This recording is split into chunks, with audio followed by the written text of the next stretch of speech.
Glory to God. ఈరోజు మన లేఖన భాగము అపోస్తల కార్యంలో 2వ అధ్యాయము 4వ వచనం చదువుకుందాం.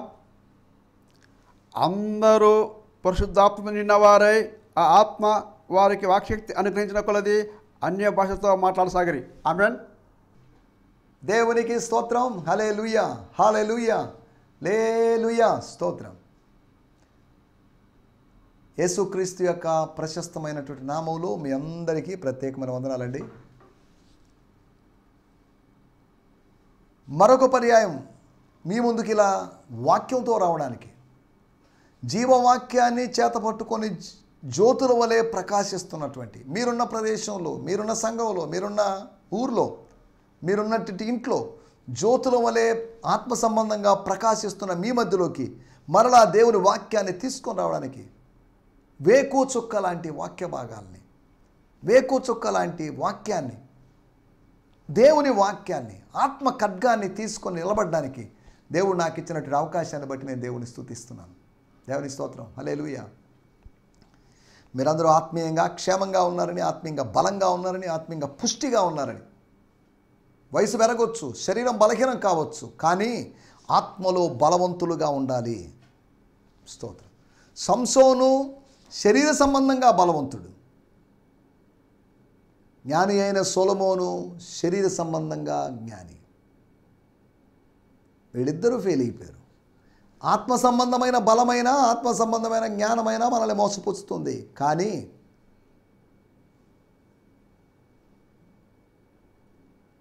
భౌతికమైన బలము, భౌతికమైనటువంటి జ్ఞానాలు మనల్ని మోసపుస్తాయి, కానీ ఆత్మ సంబంధమైన జ్ఞానం మనకు అవసరం, ఆత్మ సంబంధమైన బలం మనకు అవసరం. సంసోను ఫెయిల్ అయ్యాడు, కానీ యేసు ఫెయిల్ కాలేదు. సొలొమోను ఫెయిల్ అయ్యాడు, కానీ యేసు ఫెయిల్ కాలేదు. దేవుని స్తోత్రం. హల్లెలూయా. అనగా యేసు సంసోను కన్నా గొప్పవాడు, సొలొమోను కన్నా గొప్పవాడు. సంసోను ప్లస్ సొలొమోనును కలిపినప్పటికీ కూడా వాళ్ళిద్దరికన్నా ఈయనే శ్రేష్టమైన వాడు. జ్ఞానములో శ్రేష్ఠుడు, శక్తిలో శ్రేష్ఠుడు. దేవుని స్తోత్రం. హల్లెలూయా. కానీ మనం ఫెయిల్ అవుతాం, కానీ దేవుడు ఫెయిల్ కాడు. God will never fails, love never fails అని 1 కొరింథీ పత్రిక 13వ అధ్యాయంలో మాటలు బట్టి మనం అర్థం చేసుకోవాలి. కాబట్టి ఆత్మీయంగా పుష్టిగా ఉండాలని యెషయా గ్రంథం 10వ అధ్యాయంలో అలా పుష్టిగా ఉన్నప్పుడు బలిస్తే మన మెడ మీద పెట్టబడినటువంటి శత్రువు యొక్క కాడి యోక్స్ విరగొట్టబడతాయని, అప్పుడు మనకు స్వాతంత్రం లభిస్తుందని. వాడు ఎన్ని కాడులు పెట్టినా కానీ కాడులు విరిగిపోతాయి, కానీ వాడి కాడులు వాడికి వ్యర్థమైపోతాయి. ప్రతి కాడిని విరగొట్టడం. బలహీనుడు విరగొట్టలేడు, బలవంతుడు మాత్రమే విరగొట్టగలడు. పచ్చి గాడిద దవడ ఎముకతో 1000 మందిని చంపడం ఒకటి చేసే పని కాదు. అది శరీర సంబంధమైన మనిషి చేసే పని కాదు. అది సూపర్ న్యాచురల్ పవర్ కలిగిన ఒక హీమ్యాన్ లాగా, ఒక స్పైడర్ మ్యాన్ లాగా, ఏదో శక్తిమంతుడిలాగా వాడు చేసే పని. అంటే ఇవన్నీ పుట్టడానికి ముందే శాంసన్ స్టోరీ ఉందండి. శాంసన్ స్టోరీ వీటన్నిటి చూసి కాపీ చేసి క్రియేట్ చేసిన స్టోరీ కాదు అది. ఒకవేళ శాంసన్ స్టోరీని బేస్ చేసుకుని స్టోరీస్ అన్నీ వచ్చి ఉంటాయేమో. సరే, దేవుని స్తోత్రం. కనుక ఆత్మీయంగా పుష్టిగా ఉందాం, వాక్యాన్ని భుజిద్దాం. వాక్యం భుజించకపోతే, ఆహారం సరిగా తీసుకోకపోతే బలహీనంగా మారుతారు. అందుకని ఆహారం తీసుకుందాం, వాక్యం అనే ఆహారాన్ని సరిగా తీసుకుందాం.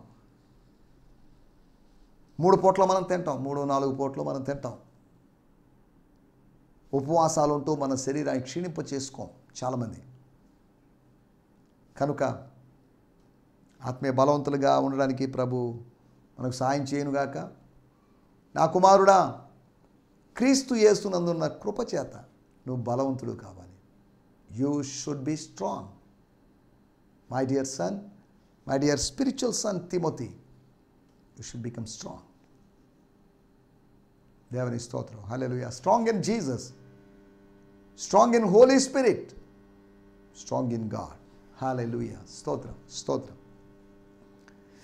నిన్నటి ఎపిసోడ్లో మనం కొన్ని విషయాలు ఆలోచించాం. అవి మరలా మీకు గుర్తు చేయాలని ఆశిస్తున్నాను. ఎందుకంటే ఇలా గుర్తు చేస్తున్నప్పుడల్లా పేతురు గారు చెప్పిన మాటలు నాకు గుర్తొస్తాయి.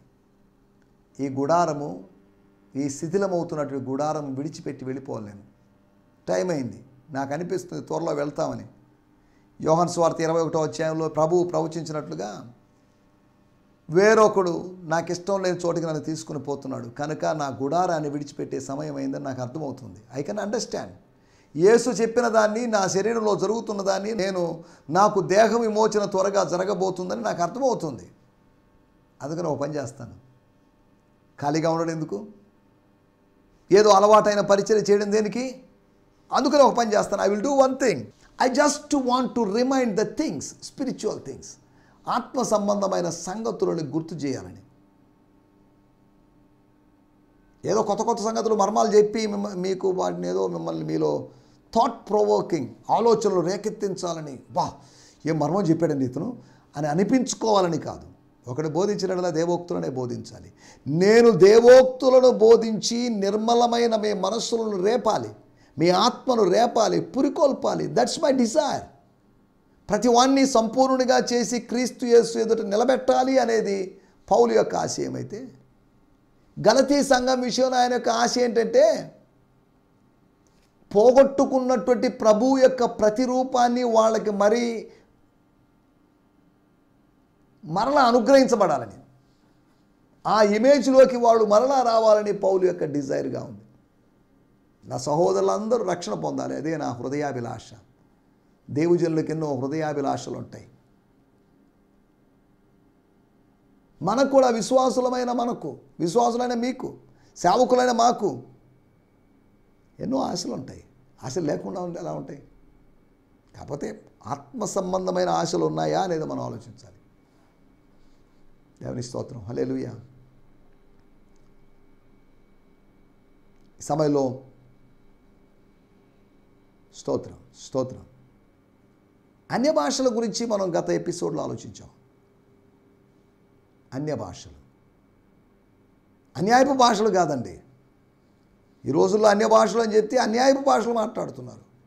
ఆదివారము అన్య భాష మాట్లాడి సోమవారం నుంచి శనివారం దాకా అన్యాయపు భాషలు మాట్లాడుతున్నారు, బూతులు మాట్లాడుతున్నారు, మాట్లాడకూడని మాటలు, నెగిటివ్ మాటలు, అసహ్యమైన మాటలు, పోకిరి మాటలు. అని స్తోత్రం. అన్ని భాషలు ఆశ్చర్యపరుస్తాయని, ఆనందాన్ని కలిగిస్తాయని, అంతేకాకుండా అన్య భాషలు ఆత్మీయ సంభాషణ చేసి ఆత్మీయ సంబంధాన్ని నెలకొల్పుతాయని, సంబంధాన్ని స్థిరపరుస్తాయని, అంతేకాకుండా క్షేమాభివృద్ధిని, ప్రోగ్రెస్, అభివృద్ధిని, సంబంధం ఉన్నప్పుడు సమృద్ధి కలుగుతుంది, సంబంధం ఉన్నప్పుడు శక్తిమంతులుగా తయారవుతాం, సంబంధం ఉన్నప్పుడు ఏదో అభివృద్ధి ఉంటుంది ఖచ్చితంగా. ఒక పేదవాడికి ఒక ధనికుడికి సంబంధం లేదా స్నేహం ఏర్పడింది అనుకుందాం. ఆ శ్రీమంతుడు ఈ పేదవాడిని ఆ పేదరికంలోంచి లిఫ్ట్ చేయడానికి ప్రయత్నం చేస్తాడు, అతనికి ఆర్థిక సహాయం చేస్తాడు, ఆర్థికంగా హెల్ప్ చేస్తాడు. తనతో సమానంగా కాకపోయినప్పటికీ తాను అలాంటి స్థితిలో ఉండకూడదనే విషయం అతన్ని లిఫ్ట్ చేస్తాడు. దేవుడు కూడా తక్కువ స్థాయిలో ఉన్న మనం లిఫ్ట్ చేస్తాడు. Spiritually he want to lift us, mentally or emotionally he want to lift us, దేవుని స్తోత్రం, హల్లెలూయా. మనం ఆలోచిస్తున్న విషయాలు. నాలుగోది, నువ్వు భాషలు మాట్లాడుతున్నావు, బాగానే ఉంది, ఎదుటోడికి అర్థం కాలేదు, బాగానే ఉంది. అది ఎందుకంటే దేవునికి మాత్రం అర్థమవుతుంది, దేవుడితో మాట్లాడుతున్నాడు, ఓకే, దట్స్ వెరీ గుడ్. కానీ నీవు ఆ వరానికి అనుబంధంగా మరొక వరం, స్తోత్రం, అనగా భాషలు మాట్లాడటం ఒక వరము అనేది ఒక నాణ్యం ఒక వైపు అయితే, దానికి వ్యాఖ్యానం చెప్పడం మరొక వైపు, మరొక కోణం. దేవుని స్తోత్రం, హల్లెలూయా.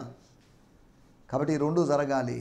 నాణ్యానికి బొమ్మ బొరుసు ఉన్నట్లుగా, హెడ్ అండ్ టైల్ ఉన్నట్టుగా అలా జరగాలి అని పౌలు యొక్క ఆశ, పౌలు యొక్క ఆశ అంటే దేవుని యొక్క ఆశ, దేవుని చిత్తం. అది దేవుని చిత్తాన్ని తన ఆశగా తెలియజేశాడు. స్తోత్రం, స్తోత్రం. భాషలు, అన్య భాషలు ఆశ్చర్యాన్ని కలిగిస్తాయని, అంతేకాకుండా ఆత్మీయ సంభాషణ చేయనిస్తాయని, ఆత్మీయ క్షేమాభివృద్ధిని కలుగజేస్తాయని, మన ఆత్మీయ అవసరత తెలుపుతుందని, రిమైండ్ చేస్తుందని, గుర్తు చేస్తుందని. భాషలో మాట్లాడుతున్నావు సరే, వ్యాఖ్యానం తెలుసుకో. కలలు కంటున్నావు సరే, దాని వ్యాఖ్యానం ఏంటో తెలుసుకో. ఒక ఆయన కలగన్నాడు, దానికి వ్యాఖ్యానం తెలియదు. యోసేపు ఒకప్పుడు కలగన్నాడు, దానికి వ్యాఖ్యానం తెలియదు. అన్నల దగ్గరికి వెళ్ళి అన్నలు ఏమైనా హెల్ప్ చేస్తారేమో, అన్నలు ఏమైనా వివరిస్తారేమో. అన్నలకి దర్శనాలు లేవు, మళ్ళీ వ్యాఖ్యానాలు ఏమి ఇస్తారు? ఏమో శారీరకంగా పెద్దవాళ్ళు కనుక, ఏదో భౌతికమైన మెచ్యూరిటీ ఉంది కనుక ఏమైనా చెప్పొచ్చేమో అని వాళ్ళ మీద ఆధారపడ్డాడు.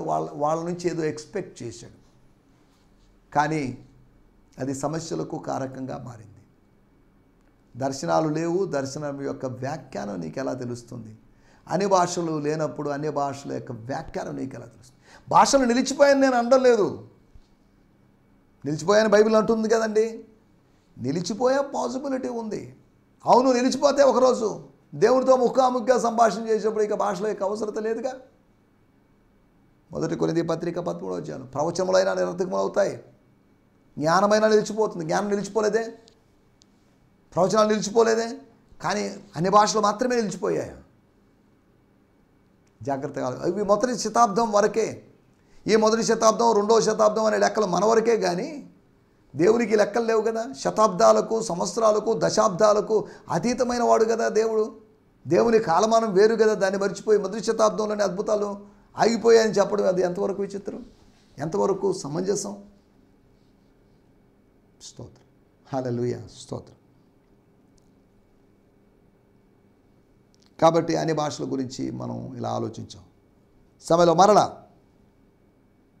అనగా ఇంచుమించు 5వ మరలా మనం ఇదే వాక్యాన్ని అపోస్తుల కార్యము 2వ అధ్యాయము 4వ వచనాన్ని మనం ధ్యానించుకోబోతున్నాం. దేవుని స్తోత్రం. ఆ వాక్య భాగాన్ని చదువుకుందాం, వాడుక భాషలో కూడా చదువుకుందాం. స్తోత్రం, స్తోత్రం, స్తోత్రం. అపోస్తుల కార్యము 2వ అధ్యాయము 4వ వచనం. అందరూ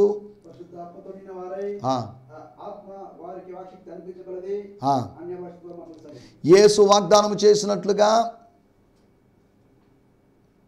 యోహాను చెప్పినట్లుగా, యోహాను ప్రవచించినట్లుగా. ఏమండి, మీరందరూ నా దగ్గర నీటి బాప్తిజం తీసుకున్నారు, బాగానే ఉంది. కానీ నీటి బాప్తిజము ప్రాథమికమైంది, కానీ అత్యవసరమైనది ఒకటి ఉంది, అది పరిశుద్ధాత్మ బాప్తిజం. అది మీరే ఇవ్వండి సార్, నేను ఇవ్వలేనండి.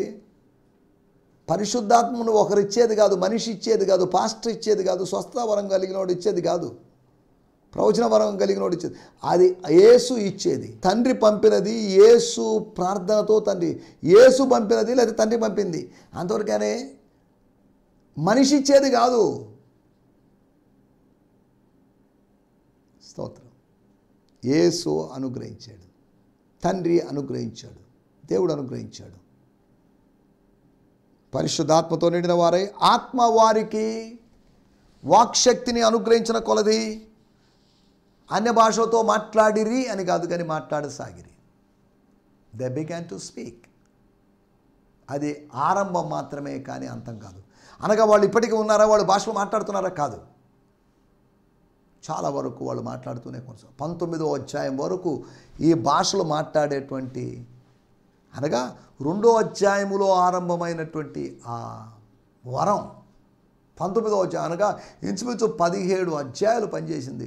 అంటే ఇంచుమించు ఒక 50 సంవత్సరాలు తర్వాత ఆగిపోయిందని కదా అర్థం. దీని ఆధారంగా చేసుకొని మొదటి శతాబ్దంలో వరాలు నిలిచిపోయినాయి, తర్వాత నిలిచిపోయినాయి అని కాదండి. ఓ 52కో 53కో ఒక 60కో ఆగిపోయినాయి, చివరి 40 సంవత్సరాలు లేవు అని వ్యాఖ్యానించడం మరింత తప్పు. దేవుని స్తోత్రం, హల్లెలూయా. మనం చదువుకున్నట్టు మూల వాక్యం అది వాడుక భాషలో చదువుకుందాం.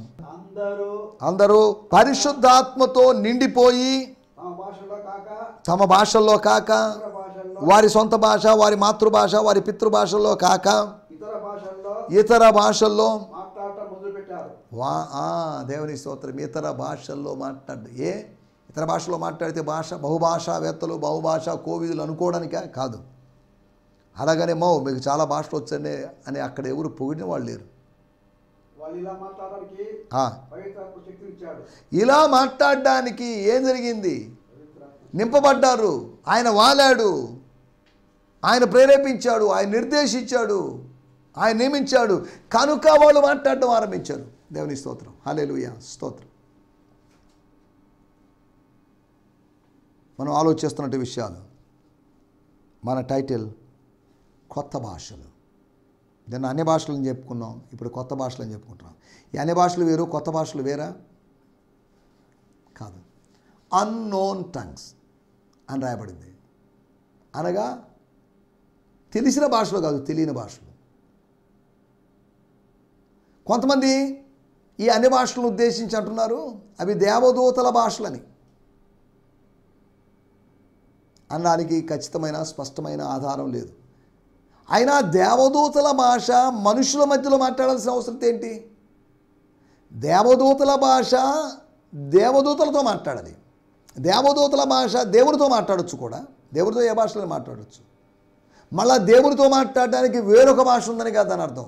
దేవునితో మాట్లాడడానికి దేవుని భాష, దేవదూతలతో మాట్లాడడానికి దేవదూతల భాష, మనుషులతో మాట్లాడడానికి మనుషుల భాష ఉందని కాదు నా మాటల యొక్క ఉద్దేశం. ఒకవేళ దేవదూతల భాషలు ఉన్నట్లయితే ఇతర దేవదూతలు మాట్లాడుకున్న సందర్భాలు మనకు కనిపించడం లేదు. దేవదూతలు మనుషులతో మాట్లాడినప్పుడు దేవదూతల మరియమ్మ దగ్గరికి వచ్చి దయాప్రాప్తురాలా నీకు శుభం అని చెప్పాడు. ఏ భాష? మరియమ్మకు వచ్చిన భాషే కానీ మానవ భాషే కానీ. అనగా దేవదూతలకు దేవదూతల భాష అనబడిన భాష ఉన్నప్పటికీ కూడా దేవదూతలకు మనుష్య భాష తెలుసు కనుక మనుష్య భాషలో మాట్లాడారు. స్తోత్రం. ఈ అన్య భాషల గురించి వాటి గురించి ప్రేయర్ లాంగ్వేజ్ అని కొంతమంది ఉన్నారు. అనగా ప్రార్థనా భాష అని. ప్రార్థనకు భాష అవసరం లేదు. భావానికి అతీతమైనది, భాషకు అతీతమైనది ప్రార్థన. నీ ఆత్మ పరమాత్మ కనెక్షన్తో సంబంధంతో కూడుకున్న సంభాషణ అంతవరకే కానీ దానికి ఒక లాంగ్వేజ్ ఉన్నా ఒకటే, లాంగ్వేజ్ లేకపోయినా ఒకటే. లాంగ్వేజ్ పుట్టక ముందు కూడా మానవుడు ప్రార్థన చేశాడు. ఆదికాండం 4వ అధ్యాయంలో యెహోవా నామమున ప్రార్థించుట లేకపోతే పిలవడం, calling in the name of the lord start అయింది అని రాయబడింది. అనగా భాష పుట్టడానికి ముందుగానే, భాష పరిణతి చెందడానికి ముందుగానే, అనగా లిపితో కూడుకున్నటువంటి అక్షరాలతో కూడుకునే భాష ఆవిర్భవించడానికి ముందేనే ప్రార్థన అనే అనుభవం ఉంది. కాబట్టి ప్రార్థన అనేది భాష వస్తేనే ప్రార్థన అని కాదు. దేవుని స్తోత్రం, హల్లెలూయా. దీని గురించి 4 విషయాలు నేను మీకు జ్ఞాపకం చేస్తాను. మొట్టమొదటి మాట మార్కు సువార్త 16వ అధ్యాయము 17వ వచనం. మార్కు సువార్త 16వ అధ్యాయం 17వ వచనం. నమ్మిన వారి వలన అనగా యేసును నమ్మిన వారి వలన అనగా సువార్తను నమ్మిన వారి వలన, సువార్త విని సువార్తలో ఉన్నటువంటి కథానాయకుడైనటువంటి యేసును విశ్వసించిన వారి వలన ఏం జరుగుతుందో తెలుసా? వాళ్ళ ద్వారా ఏం జరిగే అవకాశం లేదండి అనుకునే అవకాశం లేదు. సూచక క్రియలు జరుగును. And these miracle signs will accompany those who believe. They will drive out demons in the power of my name. They will speak in tongues. 17వ వచనం మాత్రమే. తర్వాత వేరే విషయాలు ఉన్నాయి. They will be supernaturally protected from snakes and from drinking anything poisonous. స్తోత్రం. And they will lay hands on the sick and heal them. 18వ వచనంలోకి వెళ్ళలేదు, 17వ వచనంలోనే. అండ్ దీస్ మిరకిల్ సైన్స్ అనగా ఈ అద్భుతమైనటువంటి సూచనలు విశ్వసించిన వారిని వెంబడిస్తాయి. వాళ్ళు దెయ్యాలని తరిమేస్తారు, దెయ్యాలు పారిపోయేటట్టు చేస్తారు. యేసు నామములో, నా నామములో, నా నామం యొక్క శక్తిలో. They will speak in tongues. వాళ్ళు, టంగ్ అంటే నాలుక, టంగ్స్లో మాట్లాడితే నాలుగుతో మాట్లాడతారని కదా దాని అర్థం. డిఫరెంట్ టంగ్స్, డైవర్స్ టంగ్స్ అంటున్నప్పుడు వేరు వేరు భాషలు, లాంగ్వేజ్ను ఉద్దేశించి చెప్తున్నాడని అర్థం చేసుకోవాలి. స్తోత్రం. ఫాదర్స్ లైఫ్ న్యూ టెస్టిమెంట్లోంచి కూడా నేను చదువుతున్నాను. 16వ అధ్యాయము మార్కు సువార్త 17వ వచనం. స్తోత్రం, స్తోత్రం. And these signs will accompany those who believe in my name. In my name దగ్గర బ్రాకెట్లో రాశారు, in the reality of my presence. నా యొక్క సాన్నిధ్యపు వాస్తవికతలో. In my name, in the reality of my presence they will cast out demons. శిష్యులు వెలగొట్టారు, యూదా ఇస్కరియోతు కూడా వెళ్ళగొట్టాడు. దెయ్యములు మాకు లోబడుతున్నాయని సంతోషించిన వాళ్ళే. అలా మీరు సంతోషించే అవకాశం ఉంది. మీరు you will cast out demons, they will speak new languages, they will speak new languages, కొత్త భాషలు, they will speak in tongues అని రాయబడిన మాటలు. ఒకటి ప్రభువును నమ్మాము అనడానికి గుర్తిది అనే భాషలు మాట్లాడడం, కొత్త భాషలు మాట్లాడడం. It's a sign that they believed the Lord, they accepted the Lord, they received the Lord. దేవుని స్తోత్రం. రెండో విషయాన్ని నేను మీకు జ్ఞాపకం చేస్తాను. అపోస్తుల కార్యములు 10వ అధ్యాయము 45-46 వచనాలు. స్తోత్రం. సున్నతి పొందిన వారిలో పేతురు కూడా వచ్చిన విశ్వాసులందరూ పరిశుద్ధాత్మ వరం అన్యుల మీద, పరిశుద్ధాత్మ వరము అన్యజనుల మీద అనగా కొర్నేలి ఇంటి వారి మీద సైతము కుమ్మరింపబడట చూచి వారి మీద కూడా కుమ్మరింపబడడం చూచి విశ్రాంతి నొందిరి. వాళ్ళు విశ్రాంతి నొందితే వీళ్ళు విభ్రాంతి నొందారు. ఒకరికి విశ్రాంతి, ఒకరికి విభ్రాంతి. నేను మరలా చదువుతున్నాను. సున్నతి పొందిన వారిలో అనగా యూదులలో సున్నతి ఆచారాన్ని, ఛేదనము అనేటువంటి ఆచరణము ఆచరించిన వారిలో పేతురుతో కూడా, పేతురు కూడా సున్నతి పొందినవాడే, వచ్చిన విశ్వాసులందరూ అనగా పేతురుతో పాటు వచ్చిన వాళ్ళు పేతురు యొక్క టీం పరిశుద్ధాత్మ వరము, పేతురుతో వచ్చిన వాళ్ళు పొందారు లేదో మరి తెలియదు, పరిశుద్ధాత్మ వరము అప్పటికి కూడా వాళ్ళని ఇంకా అన్యజనులనే భావిస్తున్నారు. అన్యజనుల మీద సైతము కుమ్మరించబడింది చూచి విభ్రాంతి. ఎలైనగా వారు భాషలతో మాట్లాడుచు దేవుని గణపరచుచుండగా వినిరి.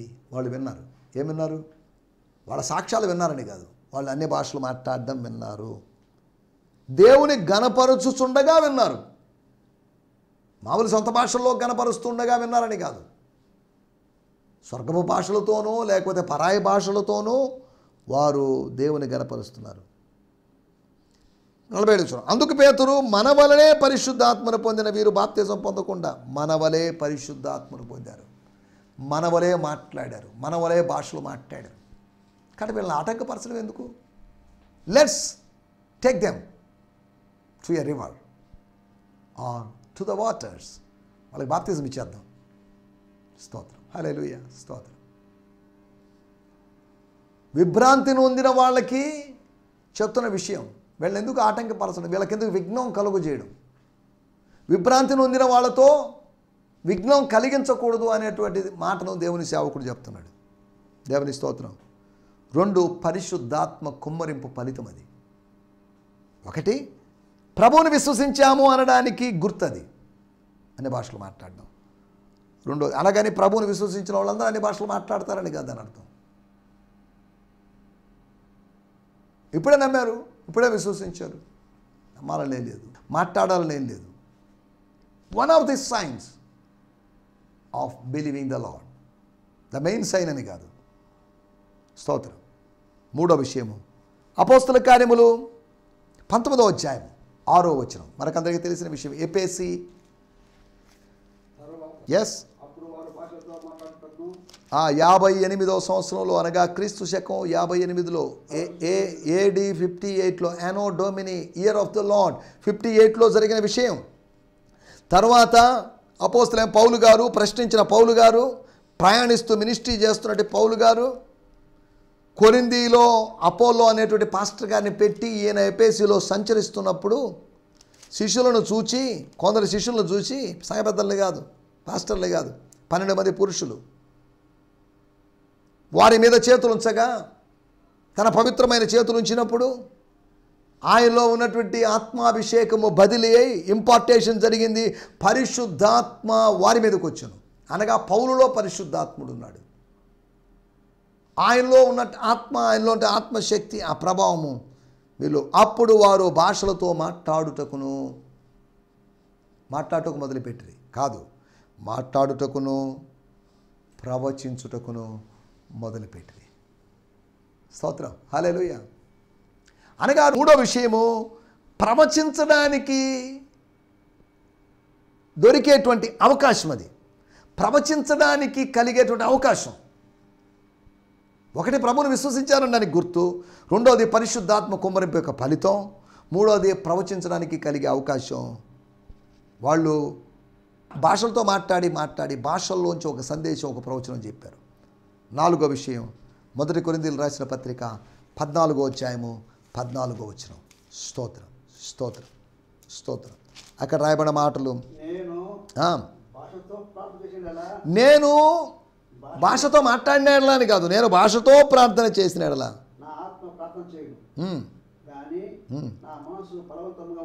దేవుని స్తోత్రం. భాషతో మాట్లాడు అర్థము చెప్పుటకు శక్తి గలవాడు ప్రార్థన. నేను భాషతో ప్రార్థన చేసిన ఎడల, స్తోత్రం, నా ఆత్మ ప్రార్థన, పరిశుద్ధాత్మలో ప్రార్థన చేయడం అని యూదా పత్రిక 1వ అధ్యాయంలో చెప్పబడిన విషయం కూడా మనకు తెలుసు. 3వది, ప్రార్థించడానికి సాకారమైనటువంటి వరం ఇది. ప్రార్థించడానికి సాకారం, the gift that helps us to pray, to extend our prayer. ఉపవాసము ప్రార్థనను స్ట్రెచ్ చేయడానికి, ఎక్స్టెండ్ చేయడానికి ఎలా సహకరిస్తుందో ఈ వరము, ఈ గిఫ్ట్ ప్రేయర్ని ఎక్స్టెండ్ చేయడానికి పనికి వస్తుందనే సంగతిని మనం జ్ఞాపకం చేసుకోవాలి. ప్రభువును విశ్వసించామనడానికి, నమ్మామనడానికి గుర్తని, ఏంటిది, what is this new languages అని ప్రశ్నిస్తే, 2వదిగా మనం ఆలోచించిన విషయము పరిశుద్ధాత్మ కుమ్మరింపు యొక్క ఫలితమని, 3వదిగా ప్రవచించడానికి కలిగే అవకాశమని. అలాగనే భాషలో మాట్లాడిన వాళ్ళందరూ ప్రవచిస్తారని కాదు, అందరూ ప్రవక్తలు కాదు,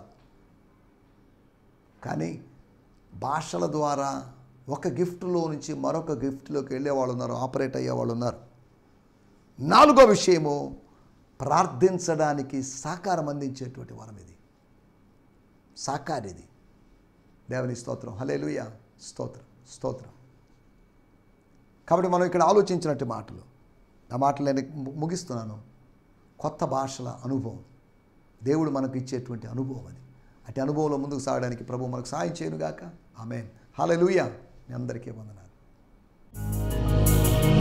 ఈ సందేశము మీకు ఆశీర్వాదకరంగా ఉందని నమ్ముచున్నాము.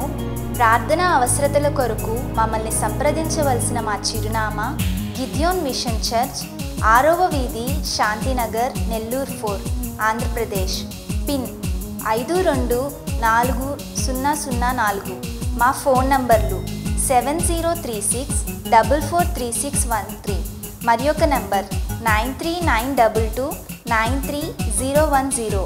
మా ఈమెయిల్ ఐడి gfihmi2015@gmail.com.